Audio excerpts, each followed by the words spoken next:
relevant to the core, but pretty much the core is connected to everything, so it is relevant, and I'll try my best to link it to that. So just going through like some information and research, 80% of the population has herniated disc in MRI, and 39% of that population has 2 herniated discs. So a lot of the times herniated discs don't even show up on MRIs because you're in a supine position on your back and your spine's not loaded. So it's a little bit different with position. But if you guys, how many people have had low back problems? Okay, so at least 50%. And a lot of the times back pain's episodic, so it comes and goes. The body just kind of finds an equilibrium and works itself out. But the issue and the reason we're talking about this is so that you can address what kind of things can you do to prevent hurting your backs and how important the spine is to, and correlated to other injuries. Which goes to the next concept of regional interdependence, which is the concept that everything's connected to everything and anything can cause anything. Did you get that? So essentially, like, pain can be a liar. So sometimes you'll have pain somewhere and it's not really coming from that region. If you have nerve impingement or something like where there's a disc bulge, or you could get referral pain down the leg, and so sometimes the cause of the pain isn't always where it seems to be. So that's why it's important, if you really aren't sure what's going on, to come to, you know, me or Heather or someone to address that issue so that we can figure out how to best help you recover.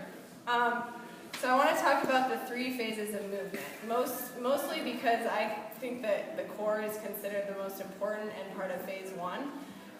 So functional movement, the ability to move through fundamental patterns. So squatting, reaching off the ground, and picking something up with good form. Picking up your children, lifting pans off the cabinet, just basic like fundamental movements, like everything we do every day as humans, right? So if you don't have proper position and core activation and stuff like that, I can't tell you how many patients I've had that are just like, oh, I was getting a pin off the ground and oh, my back went out.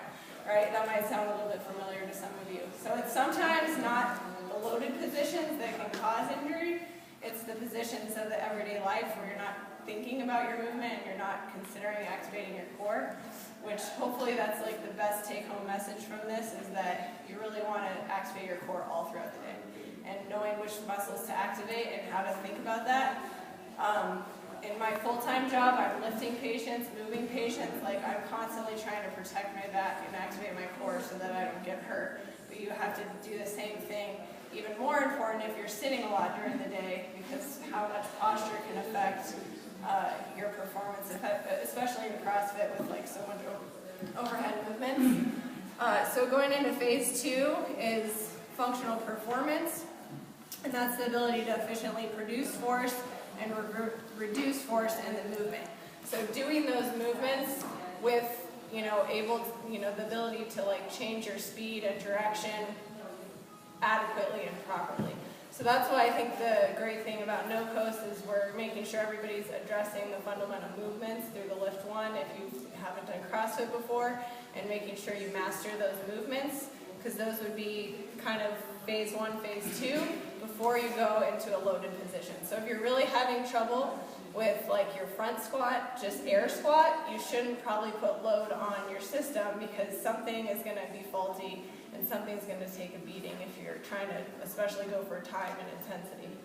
So you just want to be careful, you know, especially to our coaches, just like pushing people through if their bodies just aren't, you know, don't have the basics because of mobility or stabilization. And then phase 3 is a functional skill, so kind of what CrossFit is, and the ability to perform detailed tasks to the sport in which the position can be handled in conjunction with the coach. So it's kind of like CrossFit or baseball, basketball, like more of a dynamic sport. And so that's kind of like what if you just jump right into CrossFit, that's how you can get injured, because you didn't train into the basics and what you should have as your, so the core ties into phase 1. And so a lot of the times, we don't even know which core muscles to activate and when to activate them and whatnot, so that you can just kind of jump in too quickly. And that's kind of just the take-home message. So in conclusion, people can develop poor movement patterns and poor motor control. Does anybody know what motor control means?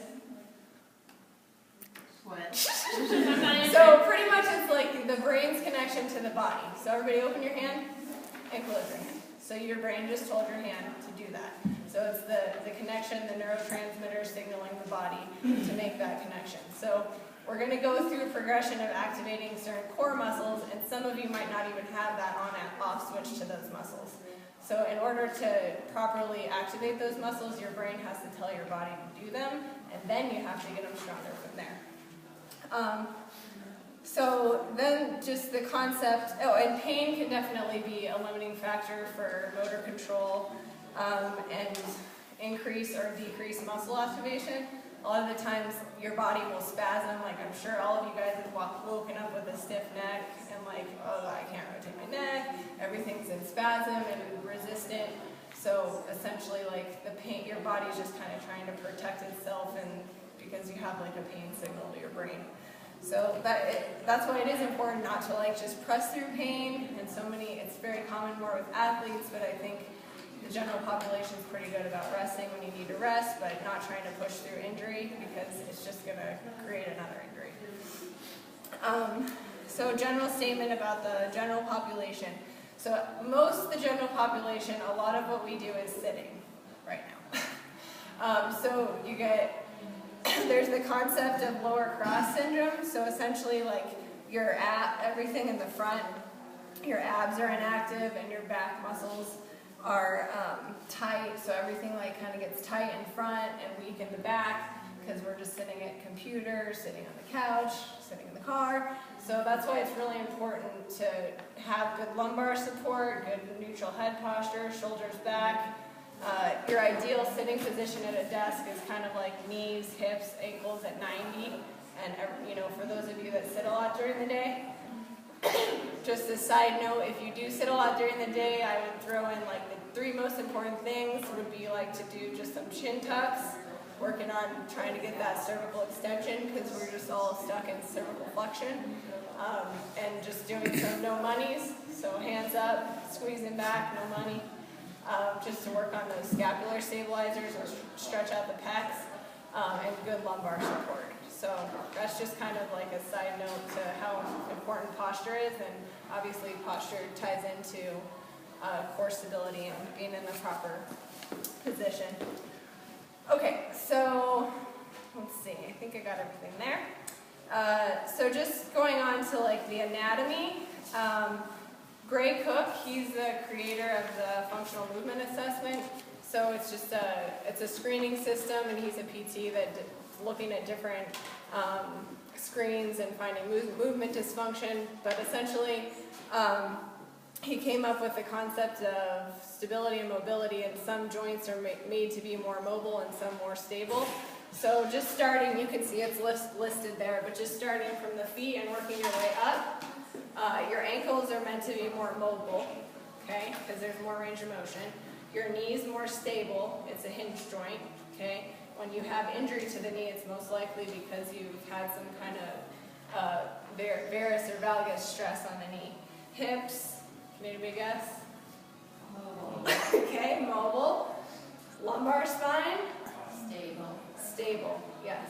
Which most of the time it's not. So that's kind of the importance of today. So your lumbar spine, here's your lumbar spine, here's your sacrum. And it pretty much you move in the frontal plane in your lower lumbar spine. I mean, you get about 0 to 2 degrees of rotation in the lumbar spine. But anyway, so, and then working your way up to the thoracic spine, mobility, which you would think, no, it's not mobile because you got your ribs and everything attached, but you should have more mobility in your thoracic spine to allow for proper movement and stability in the lumbar spine. And then I have there specifically your lower C-spine, so like C7 to T3 are more stable, and then your upper C-spine is more mobile up here at the top, okay? And then your shoulders, what do we got there? Mobile, stable.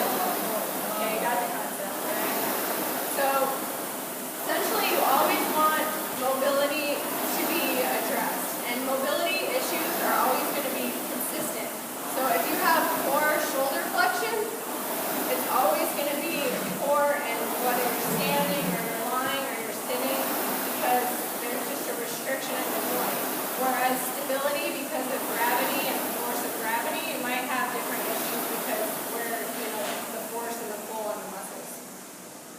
that make sense? Okay. So you never want to put load on top of a mobility or a motor control issue. So if you have like super poor shoulder flexion and you're trying to do overhead squat, like something is going to try to compensate, and you're either going to have just a really poor posture and positioning, or you're just going to end up with an injury somewhere else, like along the chain. And then always address mobility first and then stability. So if you don't have good shoulder range or you don't have good hip motion, you always want to address the mobility issues and the decreasing any adhesions in the fascia and stretching the muscle and all that stuff before you really work on stability. So if you're trying to stabilize a joint that's really restricted in motion, you're going to not really make much progress. It's going to just kind of end up cycling back to the same issues that you're having originally. Okay, so talking about the core. Okay, without looking at the paper now, does anybody know the 4 main inner core muscles? You can sheet one for the paper. Okay, give me one. Somebody give me one from the paper.